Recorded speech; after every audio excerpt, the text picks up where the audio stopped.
We really want to be able to have you work through those plans. We really would love to have had a face-to-face meeting with everyone, but certainly in our uncertain times, virtual is way that we've been having many of our sessions. There's a benefit to that. Being able to have many people join us from different states has been an added benefit. As you can see in our chat box, we have people that from several different states, not just the state of Indiana. So welcome. Several of my team members are helping to respond in the chat box. They have put up the link that you can find our resources on our website that will help support the many different templates and the different documents that we're talking about. Meredith just put that in the chat box, so thank you. I would ask that you would keep mute unless you would be presenting or asking a question during this presentation. I would also ask that you keep your videos off so that we can have enough bandwidth that's sufficient for everybody to participate. If you have a question or a share out, just go ahead and add that into the chat box. And we have several of our team members today monitoring the chat box. And so we will be able to get to you and answer those questions. And also, whatever resources we're talking about, we will give you the link in the chat box as well. All right.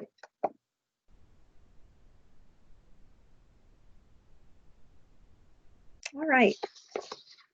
So as you read this quote, to begin thinking about data, we know that data means, what data means to your teaching practices is how you, after today, we're going to talk about how that means, what it means to you in your practices, how to create a plan, what data is beneficial to that plan, what data collection helps you enhance your learning, your student learning, and enhances your teaching practices. So this quote just kind of emphasizes that. Okay. So here we're going to take a look at what we're going to talk about today. We're going to start with introductions of our team and talk a little bit about who will be speaking today. We're also going to define data and the data review process. We're going to look at the 5 W's and the H of how to do data, how to do a data collection. Then we're going to take a look at data sources and some templates to help collect those data sources as you're collecting data for your students. We then will take a look at the data process. There's a 5-step process that we're going to present to you today and talk about that process of collecting data and then how to use that data by establishing goals to implement within your action plan. So when you leave today, that you'll have a template to create an action plan and a good idea of what needs to go in that action plan to help you be proficient at collecting data and utilizing that data for your instruction.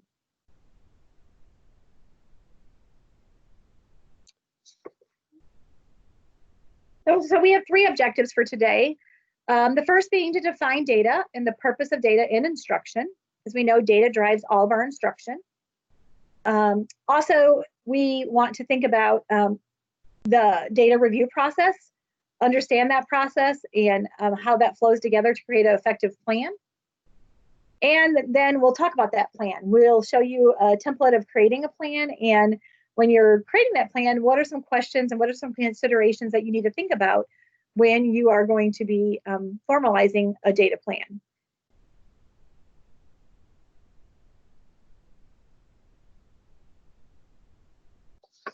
All right, I think Ashley's going to talk about some things about Project Success. If you're not familiar with it, we'll be able to share a little bit about Project Success.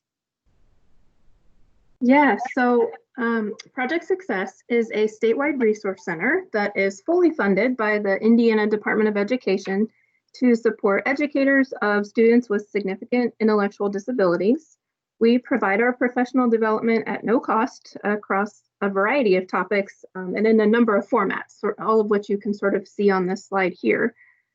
Sort of just as a side note, you'll hear us occasionally refer to either intellectual disabilities or cognitive disabilities sort of interchangeably. There are different laws that use different terms, but we're referring to the same students either way. And also know that although we view most things through the lens of students with significant disabilities, the content of this webinar is pretty applicable to all students with disabilities. So Project Success is just one resource center that's part of the larger Indiana Resource Network, which is a group of resource centers, each of which have their own specialty area, and they're either partially or fully funded by the Indiana Department of Education. So these icons represent each of those resource centers, but you can find out more about them, and especially if you're in Indiana and might be needing some additional services or support in any way, if you either click on the link in this slide, or if you go to the Indiana Department of Education's website and type IRN in the search bar, it'll bring up a list of all these resource centers as well as a description of each one. All right, let us introduce to you what voices you're hearing today. So my name is Heidi Brett Baker, and I have had the pleasure of being on this Project Success team for a couple of years now. Prior to coming to PCG and being on this team, I was a teacher for 14 years. I was a school administrator for several years, and then I moved on to higher ed and taught at the higher ed level for a while, and then I came to work as a consultant in the PCG.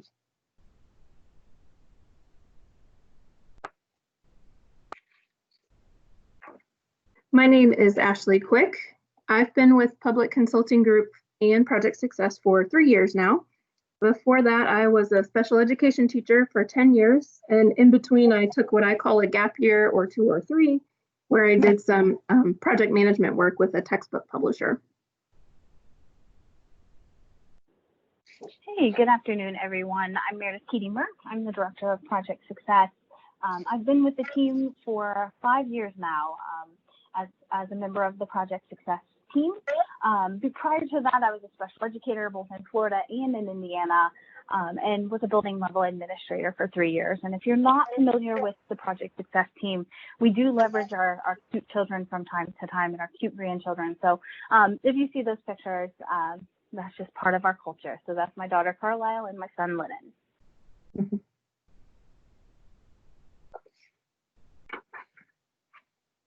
So as we've mentioned, pretty much the whole team is joining today, the whole Project Success team. You've heard from almost everyone here, but we've also got Amy Howie joining us, as well as our project manager, Christine Krieger. Mary, have we heard from you yet today? Mary's on here too, keeping us all in line. Hello. There she is. So our contact information is there. If you have questions for any of us, please feel free to reach out and we'd be happy to help you. All right, so our website, you can access it at www.projectsuccessindiana.com. The Indiana part is important, especially if you're Googling for us, because there are some other Project Successes out there. But if you click on the resources tab in that upper right-hand corner, you'll be able to access all of our guidance documents, templates, other recorded webinars we've done, just all sorts of resources are available to you there. And once you click on that resources tab, you will see a section for conferences and other presentations. If you select 2020 back to school webinars from that drop-down menu and then click go, that will take you to a link for this presentation, the PowerPoint slides, any of the templates or other documents that we talk about today. All of that will stay housed on our website in this section so that you can refer back to it later. Meredith has put that in the chat as well. Absolutely. I just added the direct resource link into the chat box, so you have access to that. We're going to start off with just a little bit of formative assessment today, and we want to continue to hear from you. So thank you to each one of you who jumped in, introduced yourself. This is where we're going to have some interaction today. So one thing I would like for you to do as we get started, I would like for you to begin with the question that's on the screen, which is, what is data?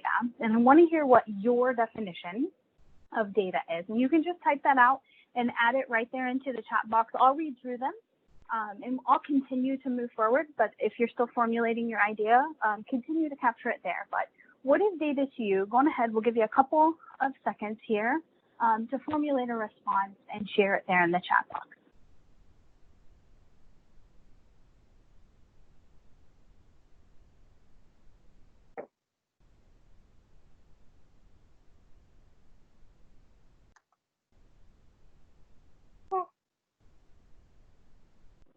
All right, so we have facts, information, statistics, facts, information gathered using the 5 sentences that you give, information regarding the world around you, information to document performance and drive future planning, and then facts and statistics. Excellent. Continue to share those there. I'm seeing some repeats of the facts and the information around the statistics, but most importantly, using that information as we move forward with future instructional strategies.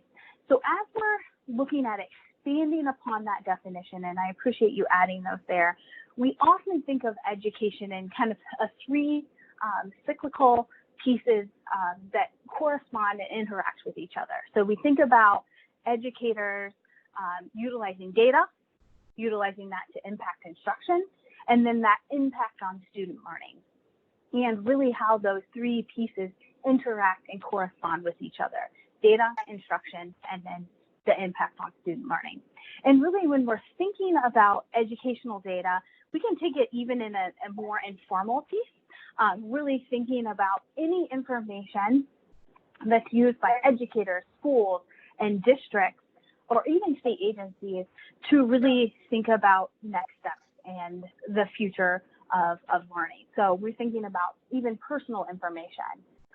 If a student discloses their gender or their race, their place of residency, enrollment information, really thinking about the grade level that student is in.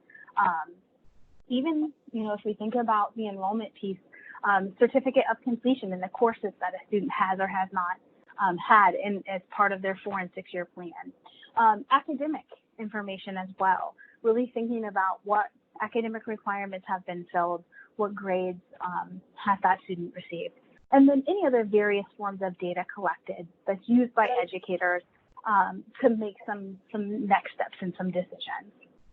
So as we're thinking about data, we're really thinking about this in a way that we can break it down into the 5 W's and the H of data review, and really breaking each component down so that we can study that and know really how that impacts our data collection.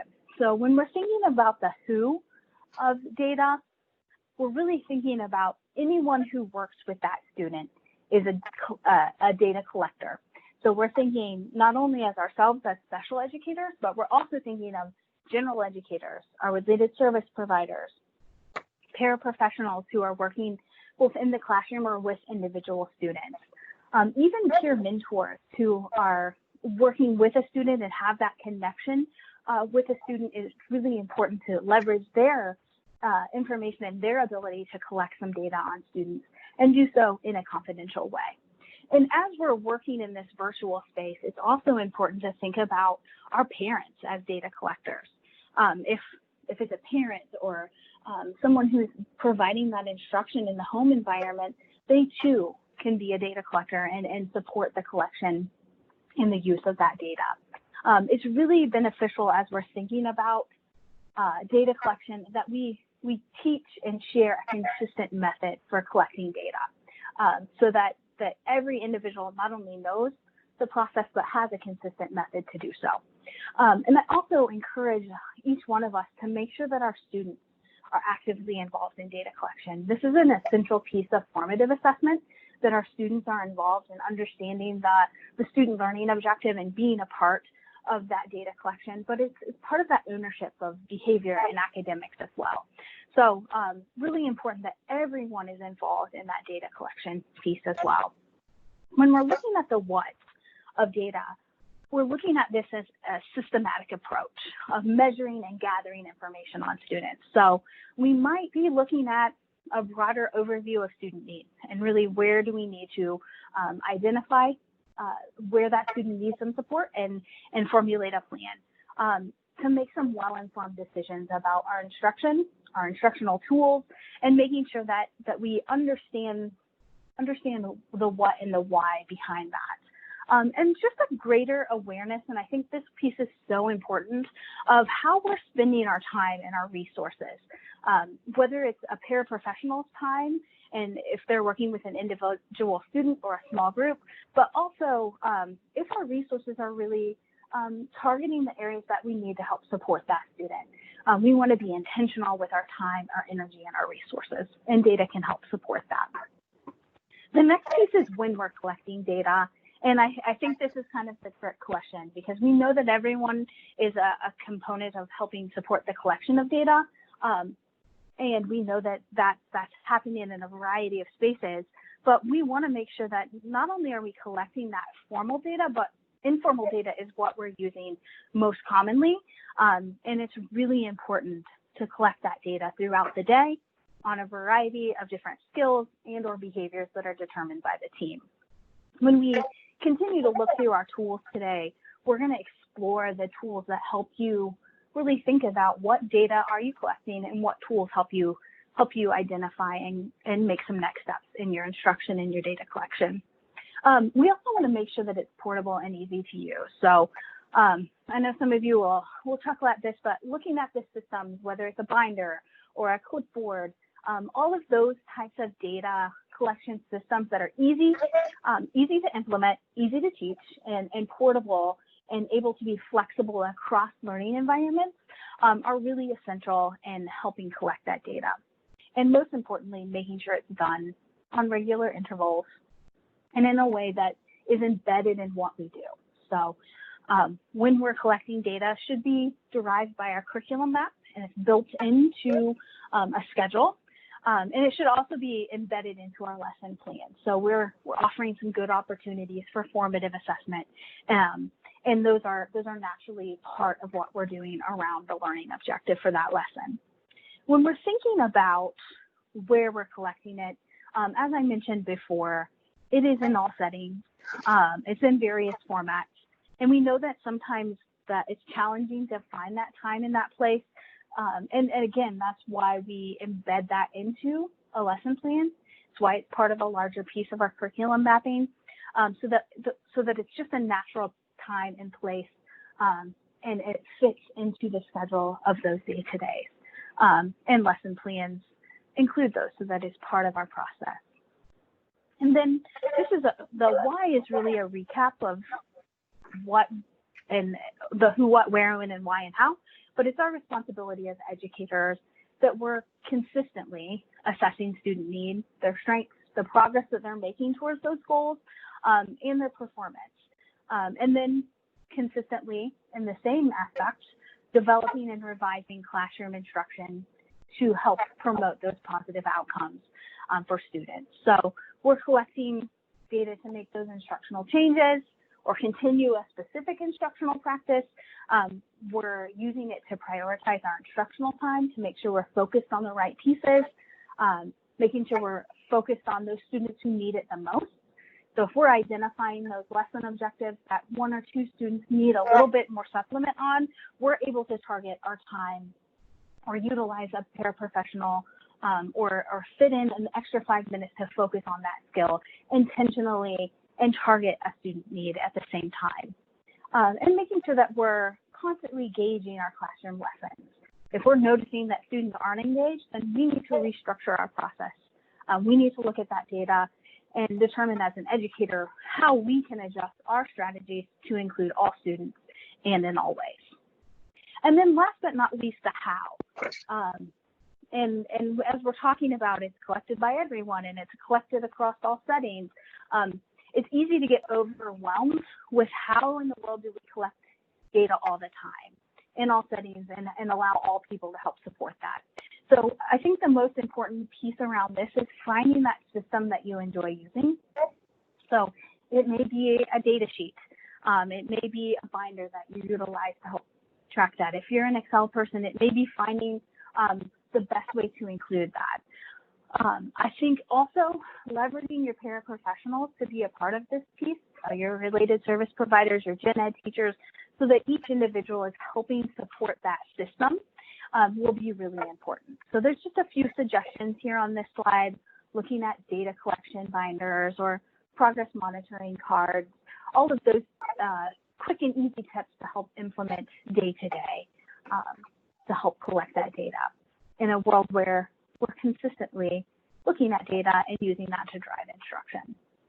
So I would like to hear just a little bit about the type of data that you're currently or have collected, maybe in that spring semester if you haven't kicked off for fall, and ways that you're looking at what types of data are you going to collect as you enter this fall semester, whether it's virtual, whether it's a hybrid model, or you're in person providing the instruction. So we'll open up the chat box if you would like to share that. It would be greatly appreciated. What types of data are you going to collect, or what types of data do you collect?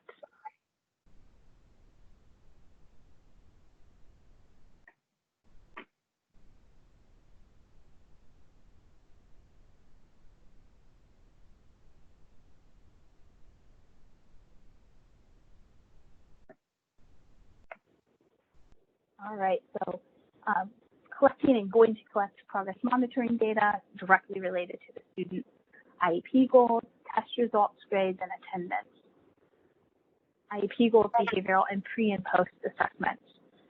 Really important as we're thinking about looking at pre-assessments and post-assessments and being able to look at how that data shifts and changes and being able to identify student objectives from there on instructional methods to kind of target those areas where there is a deficit in student learning.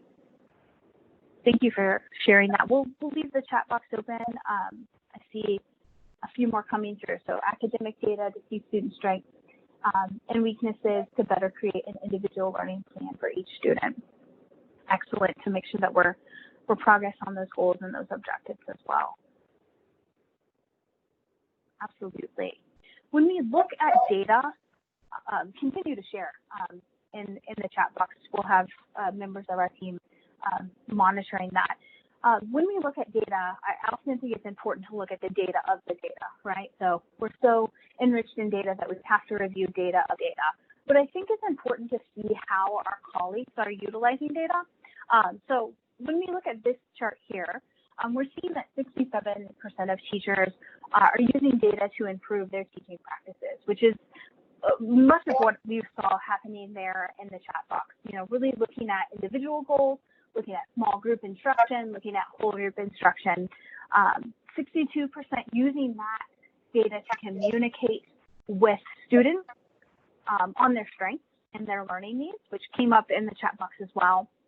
But also, that data can be used to meet and share with parents. And we want to use data to drive conversations with parents because it builds that trust and it keeps the emotions out of our decisions. Really keeping it about the facts and the growth of that particular student. And then most importantly, and I think for those of you who have joined our inclusive practices sessions, really looking at how we collaborate with other teachers, using that data to collaborate, utilizing it to collaborate with our gen ed teachers and our professional learning communities as well. This is just another page with statistics. I think one of the biggest findings in this, and I'll just summarize it, is really looking at when you open that information that 95% of teachers say that they're using a combination of academic and non-academic information to help relate to the student's performance. And as we think about the types of assessment that we're going to go into, this really articulates that clearly, that we're using a combination of data to help drive our next steps in our instruction. And then common uses of data. Many of this has come up just naturally in the chat box and much of what I've spoken to, but looking at discovering issues, forecasting future conditions, and then on the next slide, really thinking about how do we promote accountability or evaluate our effectiveness. And this is what we're going to focus on next when we talk about the types of data that we're using. So we're going to kick it off here with just a quick quote, and I think this, and see if this relates to any of you. Thinking about data often sometimes maybe has some negative baggage. When we think about student data, we often go straight to what those standardized tests are. In Indiana, it's the IAM assessment. For some of your students, it may be iLearn. And what we know that this doesn't tell the whole story of the whole child. So we need to start to redefine data and making sure that we're including all aspects of a child and their learning. And that's what really thinking about the types of data and why that's so important. So formative data, really checking for that understanding along the way. Students are involved in that formative assessment process to guide that teacher decision-making about that future instruction and including the student's voice in that process to the capacity that it might be with core vocabulary, supporting the student with visual supports as well, so that they're aware of what that student objective is, what their learning objective is. And we can do that in a variety of ways for a variety of learners, especially our students with intellectual disabilities. Really focusing that formative assessment isn't graded, so it allows us to really look at our teaching strategies and what our next steps are. Observational data, we as special educators live in observational data. Observations can be made at just about any situation and looking at different types of evidence. The key with observational data, and you'll hear us say it many times, is that as we're using this evidence in an evaluation, we want to look at it systematically and consistently to make sure that we're doing so in a way that we're able to collect and organize and utilize that data of what's being observed in an efficient way to collect, numbers and specific information around a student or a student learning objective. Summative data, as mentioned in that former slide, it's about that end result, and we hear about formative assessment data all of the time, and I want to keep us focused around that. There's definitely a time and a place for summative assessment to really look at what students have learned, what did they retain, and really thinking about what is graded and how they met that learning objective, but really focusing around that formative data in different elements of our learning. And then the last two, really focusing around student files and student reported data. Those files are that information around goals, around academic performance that we can pull out of that student file, attendance, information around IEP goals. And then student reported data, really focusing on the outcome of a student product. So what is being produced by the student and what does that tell you about their learning? So we have some examples here around each of the five components. So formative assessment, focusing around that exit flip, so that after the lesson, we're able to take a quick snapshot on what is our next step. Maybe we have a whole group instruction. We do a quick exit flip, and we're able to quickly gain that in our small group, we need to go back and support one essential element around that learning objective and really hit it and review it as a smaller group. Or maybe we need to do so in an individual fashion. Utilizing hand gestures, if that's appropriate for your students, yes and no cards, green light, red light, so that we can take a pulse of the room to see how students are feeling towards that learning objective. You see the observational data around kind of those three components of observational checklist and behavior observation charts. We're seeing those often. Same thing with summative assessment, but then going over to the student reported data, really thinking about things like student choice presentation, Flipgrid. If any of you are utilizing Flipgrid, that's a really great example of that in a virtual space. Being able to leverage that student presentation and that student video and being able to see where students are in the process. All right, so we're going to look at our first resource, and I'm going to talk you through it, and we will put this link directly into the chat box so you have it. So what you see with this template, this is a self-reflective guide through the types of assessment as you're thinking about your fall semester and how to implement and share this information. So it's asking, what does this data look like in your instruction and how could you use it? So you're going to see the type of data, you're going to see some examples of it, and then you're going to have some time to reflect upon what that looks like in your own instruction and how you could use that in your own lessons. This is really an important tool to take with your paraprofessionals and your gen ed teachers and have some collaborative conversations so that you can embed these strategies, these types of data into lesson plans naturally as part of a conversation. So I just think, actually just added it straight into the chat box so you have access to that as well. So I'm going to pass the mic over to Heidi and let her kind of walk you through that 5 steps of the data review. Okay, thanks Meredith for really talking about those 5 W's and the H of data. And let's talk about utilizing our knowledge that we've gained for that to really implement it into the 5-step process of data review. And that really surrounds around collecting, analyzing, selecting, establishing, and determining when we talk about data. So let's begin by what should we collect? What should we chart for data? Each one of our 5 steps, I have a quote in here about something that really talks about the specific step of that process. And when we think about this quote, it's a powerful quote. It's short, but it's pretty powerful. It talks about when we collect data, we need to be intentional, right? If we're not intentional and we don't have a plan, then collecting that data is just useless. It doesn't allow us to be intentional teachers, and it doesn't allow us to make instructional changes. So I really like just this short but sweet quote. Okay, so our first step in the process is collect and chart data. So when we think about collecting and charting data, I think the first key point really to remember is that data collection is not a one-size-fits-all process.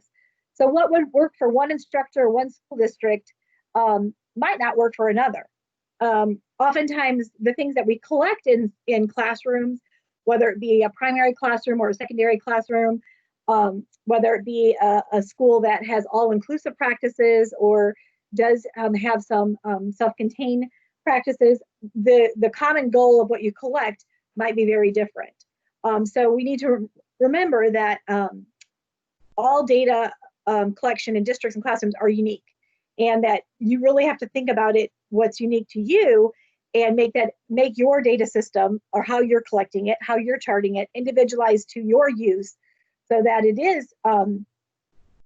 is helpful and you're able to use that data to help drive your instruction. The other thing I think it's key to remember when we're collecting and charting data is that your system that you set up for data collection really needs to be a consistent it needs to consist of many different types of data. So take a moment to look at these questions to consider. If you would feel like you have some answers to some of these questions, could you please share them in the chat box?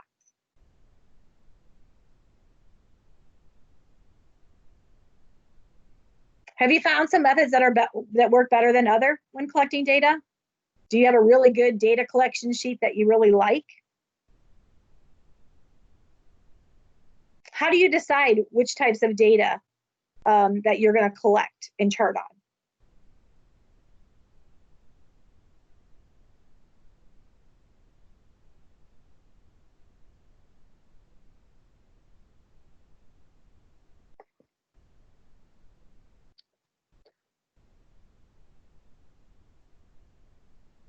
Go ahead and share those ideas, your methods, or what you're collecting in the chat. Thanks.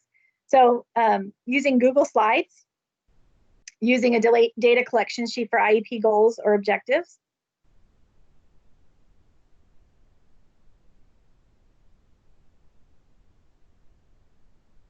Google Forms is nice, right? Way to collect data. It's easy, accessible. It's a great place to house it, and you're able to keep that data and be able to look at it on a regular basis. Keisha, I like your response. Data collection really depends on what your kiddos' needs are and what they respond to best, right? And like Meredith said a little while ago, that it's really important to make sure we're keeping our kiddos, our students in mind when we're collecting data, because they can be a great asset to collecting data too, right? It's not just about us adults collecting data, but it's about what kids, how kids can help collect data and how they can analyze that data as well.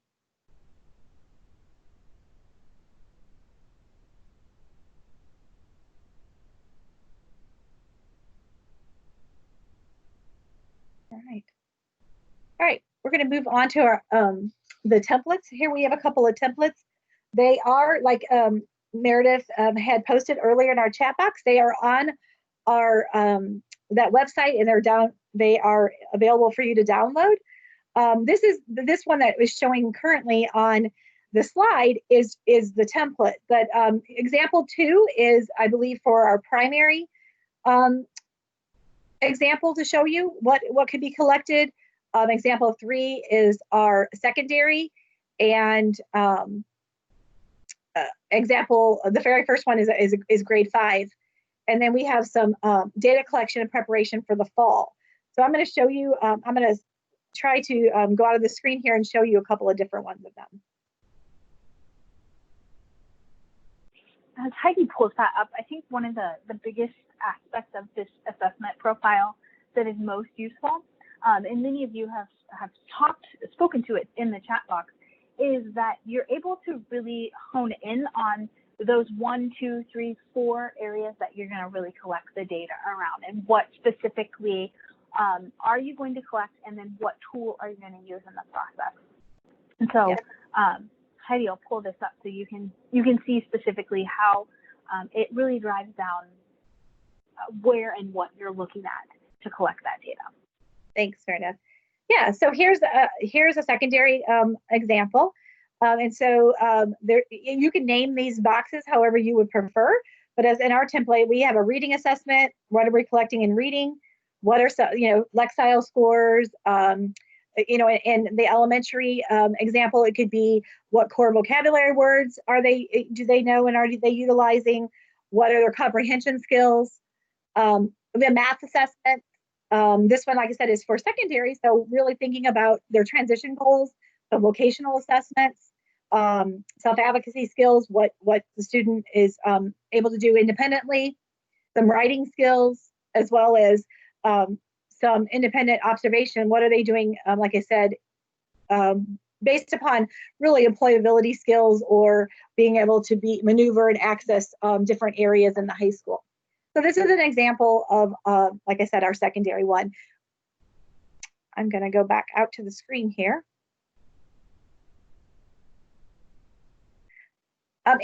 Meredith has shared in our chat box that all the different resources we have in there. The last resource of template I want to show you here is the one that we've created for when you're thinking about data collection for preparation of the fall of 2020. Because we are living in such, Meredith, is everything showing on the screen okay? Yep, looks good. Okay, just want to check in. So, as we are in such uncertain times right now, I would say the majority of us all finished the school year with COVID and in a virtual space. So we certainly, when we're thinking about the new students, or we might be having some students that return to our classroom, let's be thinking about data. How do we proceed? Because we know data should drive our instruction. So we created this template to really help you gauge where your students were at back in the fall to March before COVID. What happened during the virtual instruction? What happened from March to May? And then where are they going to be at this fall? Are you going to be back on a distance learning plan? And what kind of data do you need to collect if they're a new student for you? Are you going to be a hybrid approach? Or are you going face-to-face? And what kind of data would you need to collect in case that one of your platforms switches? So we think this is a really good template that would help you to be thinking about what data to collect, what data you already collected, and where do you need to go from there to help drive your instruction. So this again is on our website, and it is in the chat box here that Meredith put on. I'm going to go back to our PowerPoint.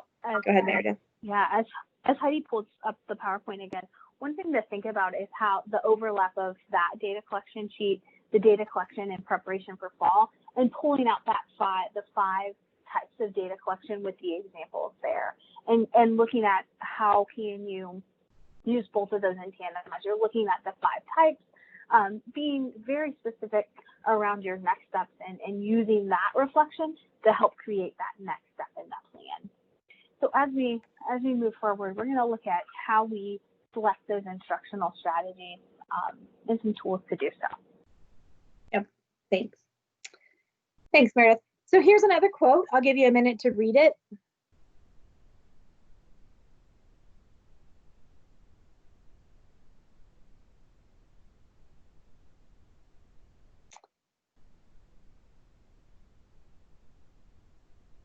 I think, again, like this quote just reminds us to be intentional and be specific about the data that we choose to collect and analyze. Intentionality should drive that data collection. So let's talk about that. Let's talk about analyzing, analyze the strengths and the obstacles in data collection. I think we need to make sure that we are examining all kinds of student work, whether and especially student work that's proficient at their highest achievement level. I think we need to really think about when we're utilizing data, what are the students' strengths and what are their weaknesses? How do we determine what skills they are consistently doing well in? That's definitely a strength. What strategies and best practices really help them to showcase their strengths? And then on the flip side, for their weaknesses, where is it showing us some inconsistent skills? What are the trends? What are the patterns when we're looking at that data for their weaknesses, and how do we look at that instruction? I think when we're thinking about data and analyzing it again, we also need to think about using consistent data sources during specific comparison times. So it's important to be able to measure data from the same source, maybe month to month, or from the first half of semester to the second half of the semester.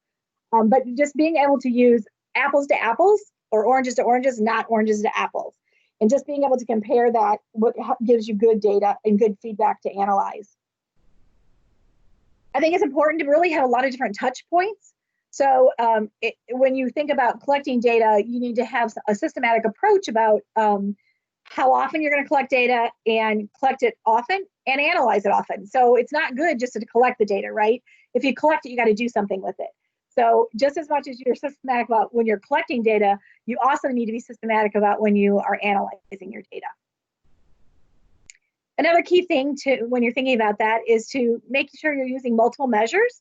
So like those data sources that Meredith was referring to, make sure we're using some formative assessment. Make sure you're using some summative assessment.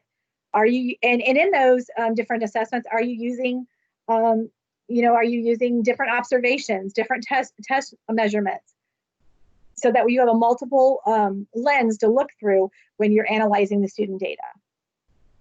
And then last, most importantly, right, how do you analyze if you don't know what's being measured and you don't know how to measure it? So make sure you have that set up ahead of time when you're thinking about what you're going to measure. All right, another quote for us. The importance of data for administrators, policymakers, and teachers in the classroom to be able to break down data and know where strengths and weaknesses reside is crucial if you want to make any kind of improvement. And I think this quote just reemphasizes that data has to be what drives our instruction. Data should definitely identify our students' strengths and weaknesses, and where we as teachers, once we analyze it, need to make a change or modify to instruction so that we can improve student learning and improve student outcomes. So thinking of that, how do we create a system? Like what makes a good system for us? What I would say is that system makes good is if it's good for you.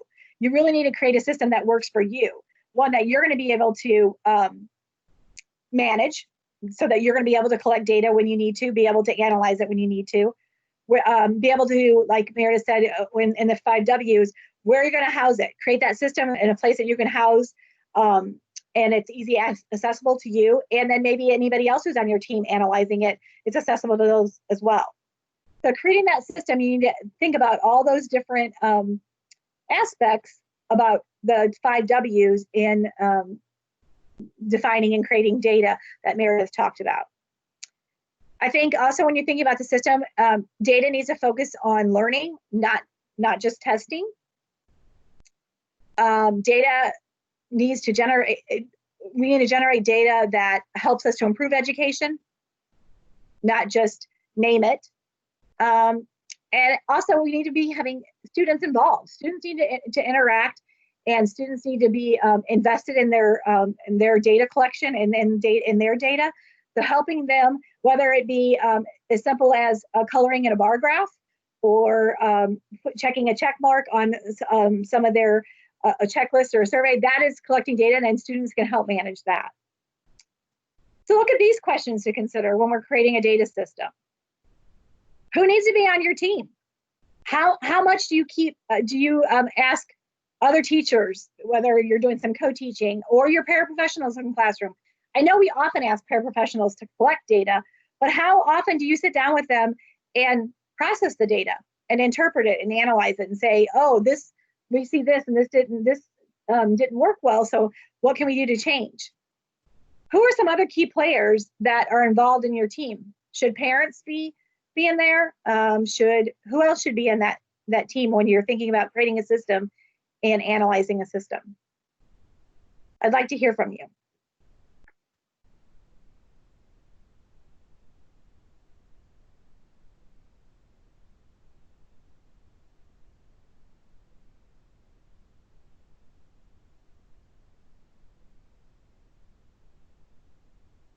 When you're analyzing data, who do you enlist to help you?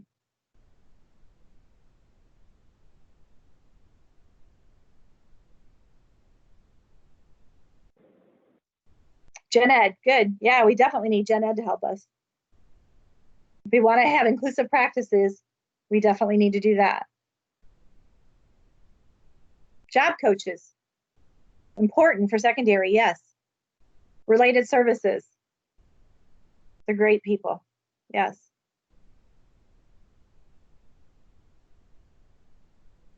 Good, all right. Thank you for sharing. All right, there are no secrets to success. It is a result of preparation, hard work, and learning from failure. So when thinking about creating a data plan, we know we must be prepared, and student learning doesn't just occur. It occurs because we are thoughtful planners of our instruction and thoughtful planners of what we're going to do with that data after we give the instruction. So when we're thinking about that data plan in the process, we need to establish goals. When we establish goals, it allows for us to plan for instruction. It allows us to then to reflect on instruction. And when things are not going as smooth as we want them to, or when our outcomes are not what we expect, it allows us to reset and change that instruction. So how often, I'd like to hear from you in the chat box, how often do you sit down and look at your data and analyze it and think about, oh, I do need to make a change. I do need to rearrange how I'm instructing this, or I do need to make a modification. What data do you look at when you're going to do that?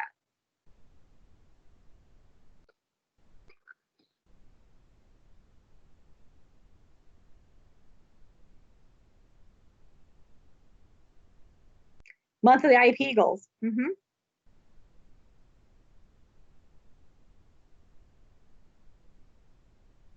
Weekly content assessments. Good.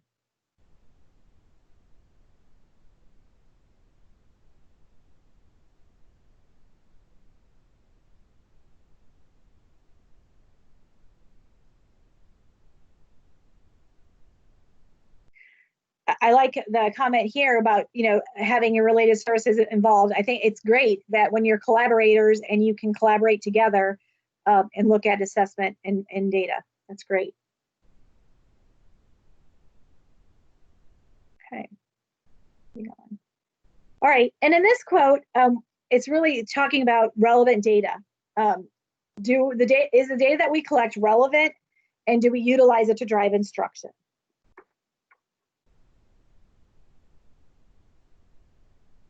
So the last step 5 in the process is determine results indicators. So what is our plan? What does our accountability plan look like when we're looking at what are we measuring? What is our performance measurements?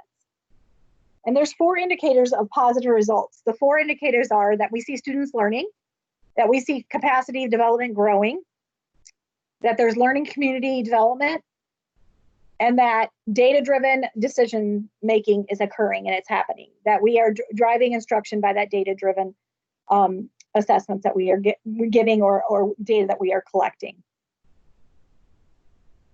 So when we think about that, like in Indiana, some of our data-driven plan is aligned to our content connectors.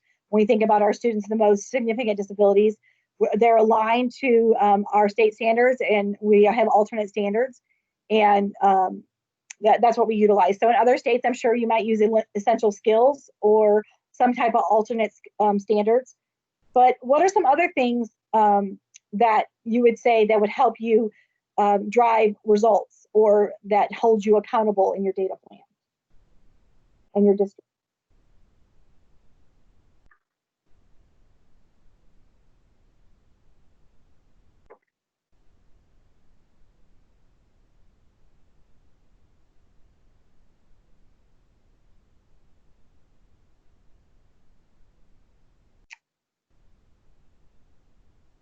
What are some other result-driven accountability plan indicators that you utilize for a data collection?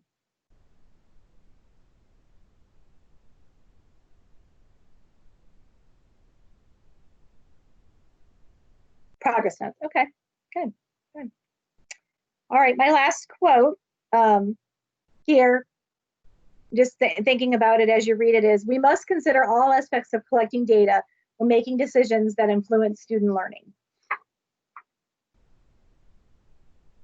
And I'm going to hand it off to Ashley to wrap up some of our last comments.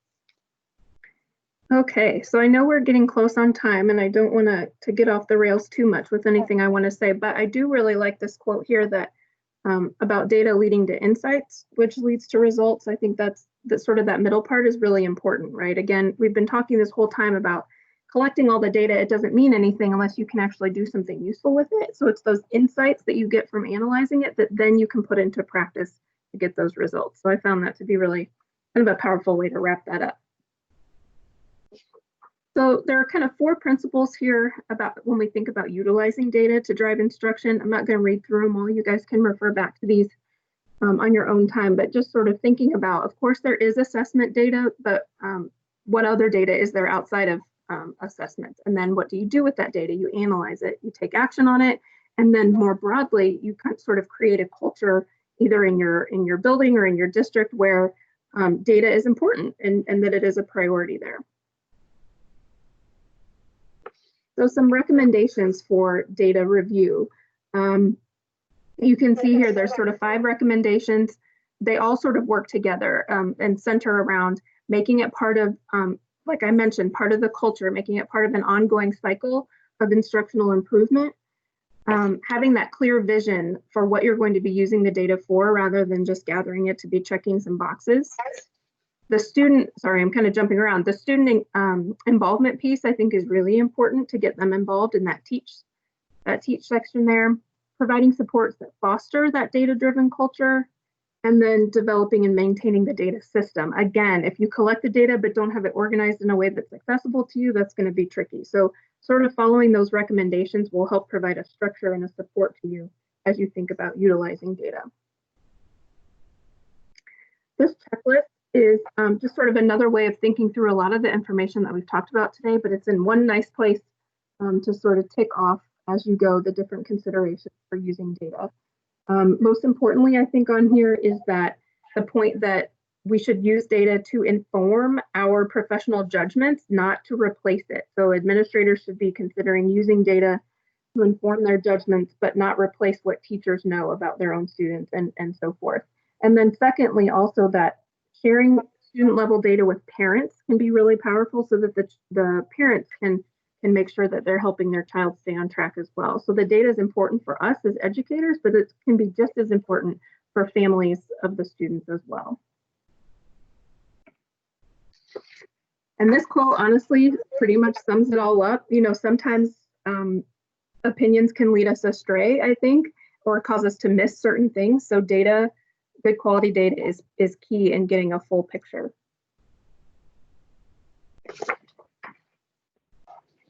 So these are some sort of, go ahead. Hey, Ashley. I added the data action plan in the chat box. If we could just jump over this, we'll have some time at the end that we could collaborate and chat, because I want to be mindful of everyone's time. So one thing I always like to leave everyone with, and our team felt this was extremely important, is pulling it all together in a data review plan so that you can take all of the components that we discussed today and really spend some time really identifying where or what guiding questions you need, what data sources can drive your collection, and then how do you analyze that data and really look at how do you take that data and inform your next steps? How do you use that to inform your practice? So this data action plan that's been shared inside of the chat box will walk you through this process, and it will open up with some guiding questions to help you and your data review team, as we mentioned, related services, making sure our paras, our parents are all on board, gen ed teachers are all sitting down, is really creating some goals for yourself on where you want to be with your data review and having some action steps to make it happen. So taking time to make a goal. What do you hope to accomplish? What data do you need to review? What are some of your first steps to help review that data? And really thinking about how then you will go back and reflect and adjust your teaching strategy. So this template here will walk you through each one of those steps. This would be a great resource, as many of you said, sitting down with your paraprofessional to really think about, okay, for example, we haven't embedded assessment into our curriculum map. This might be a goal for you to make sure that it's embedded in your curriculum map and you're able to put some action steps in place to help accomplish this with the overarching support of your data collection team. So this is just a tool to help walk you through that process. There's an example to get you started, as well as a blank template for your team to start to look at what you hope to accomplish. Look at some of those guiding questions. What do you want to better understand about students' needs, or what instructional practices do you want to review? And then really creating a step-by-step goal template to help guide you through those steps. So we wanted to leave you with this to really make it as actionable as possible.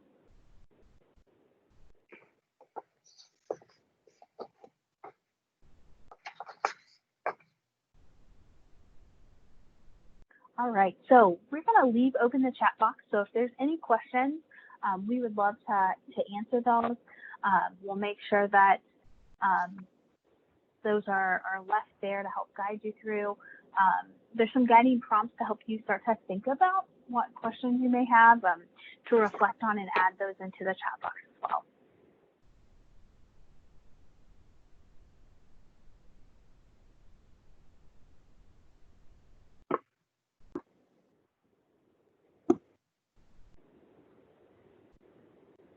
All right, so if there aren't any questions, we'll continue to stay on as a team, thinking about what your next steps might be.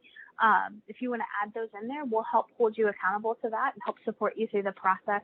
Our emails are right there on the slide. Feel free to reach out as you're exploring some of the resources and you're needing some support in implementing those. We would love to help support you.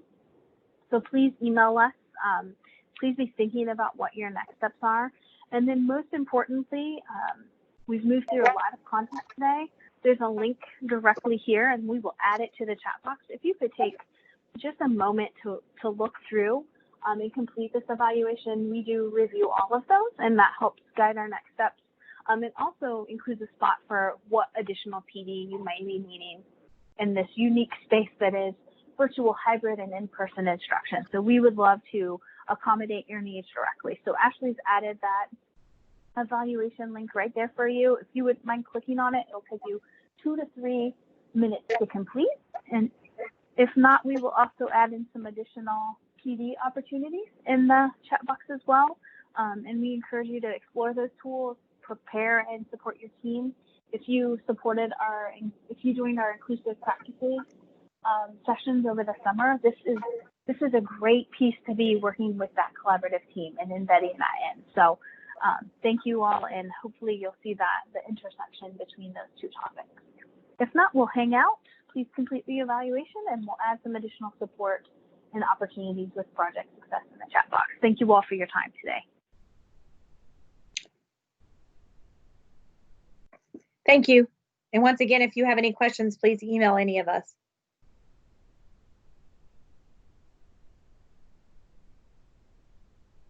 As everyone's signing off, we'll add, I mentioned some of those other opportunities.